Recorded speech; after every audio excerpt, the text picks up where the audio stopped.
Welcome to Dubai, the UAE for COP28, that is short for United Nations Climate Change Conference. Now, this COP28 is attended by 70,000 participants from around the world, 200 delegations, over 140 heads of state, heads of government, the world leaders showed up in Dubai. So the key question now is, how do we act more decisively? In terms of deliverables for this COP28 in particular, there are a few. Number one, the global stock takes is drawing a scoreboard of sort on what countries said they would do versus how they have fared in reality since the Paris Accord. It reminds countries and nation states and government to accelerate their action and make even more pledges and, more importantly, deliver more actions on the ground to keep the 1.5 degree within reach.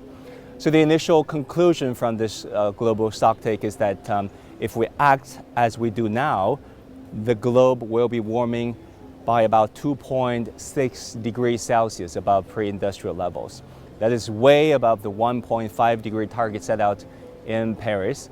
The slightest quantum of solace is that if no actions has taken between Paris and now in the span of the past 7-8 years, the globe would have warmed by even more, which is 3.7 degrees Celsius in fact. Now the question is, why is 1.5 degree crucial? Now, at the 2 degree levels, there would be frequent and intense heat waves. We've seen the droughts, the heavy precipitation, and an additional 10 centimeter rise in sea levels. And there will be irreversible changes, such as the destruction of ecosystems everywhere in the world. Now, the second deliverable is the Loss and Damage Fund. Over $420 million has been committed so far to this fund to help vulnerable and less developed countries. You know, we've been hearing about this all the time, to help the vulnerable and the less developed. Why is that the case? I'll give you an example. The sub-Saharan Africa.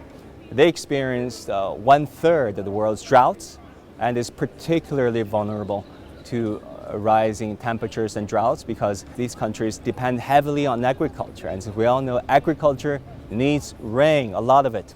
And it's not just Africa. According to the United Nations, climate financing wise, we're falling short. The shortage is somewhere between $200 billion to $400 billion. That is the number of the gap. And according to IMF, the annual cost can be up to 20% of a country's GDP for small island nations exposed to tropical cyclones and rising sea level.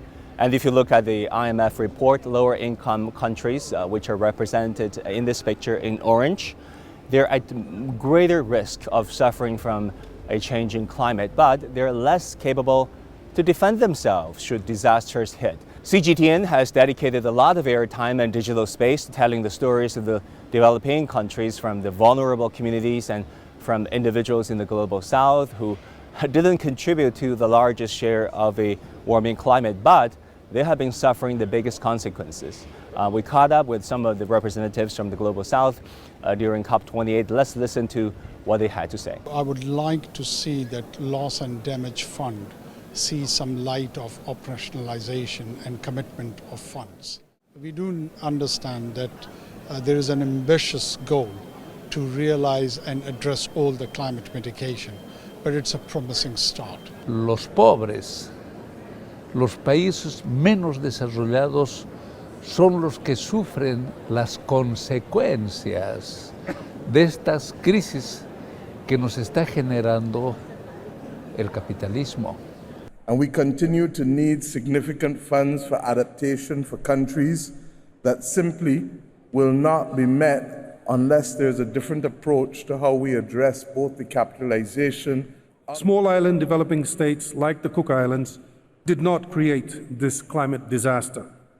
We shouldn't have to pay the heavy price for protecting ourselves from its impacts. Now, these leaders represent Pacific Islands, Asia, Africa, Latin America, and the indigenous communities of the world. They're all asking this question: how far are governments willing to go to fight climate change, which will be hopefully and eventually reflected in this nationally determined contributions, a written pledge by the end of COP28 in Dubai.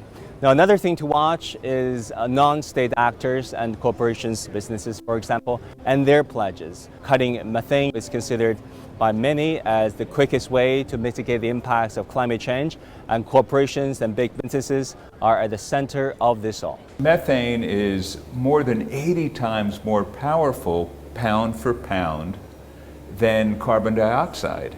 So when we cut methane emissions, we can reduce the temperatures. This is really something more for companies that mine for coal or oil or the dairy producers than it is for individuals. Last but certainly not least, there's high hope that China and the United States can lead the world once again to fight climate change. Xie Zhenhua, the Chinese representative, is joining hands with John Kerry, the U.S. representative on climate, had multiple rounds of talks and negotiations before COP, during COP, and hopefully after COP. After all, climate change is a global issue. It takes decisive action, it takes global action, and I can't sum it better than the board behind me says: unite, act, and deliver. That is a message constantly echoed by the press corps here in Dubai.